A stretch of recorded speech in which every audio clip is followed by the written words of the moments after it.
সাদা পোশাকের ক্রিকেটে বাংলাদেশের ক্রিকেটাররা বছর জুড়েই বেরঙিন। বিশেষ করে ব্যাটারদের ভরাডুবি দেখা গেছে বছরের প্রায় সবকটি সিরিজে।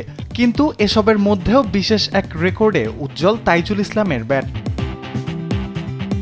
এবছর টেস্ট ফরম্যাটে সবচেয়ে বেশি বল মোকাবিলা করেছেন টাইগার বোলিং অলরাউন্ডার তাইজুল ইসলাম।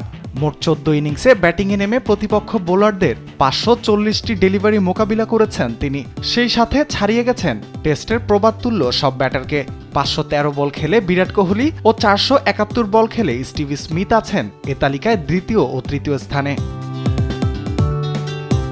টেস্টে বাংলাদেশ দলের টপ অর্ডারদের ব্যাটারদের নিয়মিত ব্যাটিং ব্যর্থতার কারণে লো অর্ডারে চাপ পড়া ইদানিং স্বাভাবিক ঘটনা। আর সেই চাপ সামলে দলের ইনিংসকে আরও লম্বা করার দায়িত্বটা এবছর ভালোভাবেই সামলেছেন তাইজুল। মূলত বোলার হলেও ব্যাটারদের কৃতিত্বের তালিকার নাম্বার 1 পজিশনে থাকা তারই প্রতিচ্ছবি। চলতি ওয়েস্ট ইন্ডিজ সফরে ব্যাটারদের জন্য দুরূহ পিচেও তাইজুল খেলেছেন কিমার রোচ, সামার জোসেফের 188টি ডেলিভারি।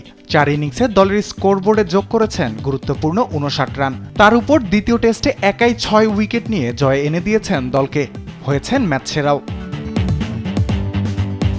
টপ অর্ডারের ব্যাটারদের টেস্টে নিয়মিত ব্যাটিং ব্যর্থতা এবং লম্বা সময় মাঠে টিকতে না পারাদের জন্য তাইজুল এক দৃষ্টান্ত হয়ে রইলেন চলতি মৌসুমে। সেই সাথে কোহলি, স্মিথদের মতো বিশ্বসেরা ব্যাটারদের টপকে এই কীর্তি গড়া দেশের জন্য বয়ে এনেছে অনন্য গৌরব। টেস্টে তাইজুলের এই ধৈর্যশীল ব্যাটিং থেকে দলের জাত ব্যাটাররা কতটুকু অনুপ্রেরণা নিতে পারে সেটাই এখন দেখার বিষয়। রাফিউল ইসলাম রাতুল, স্পোর্টস ডেস্ক, দেশ টিভি।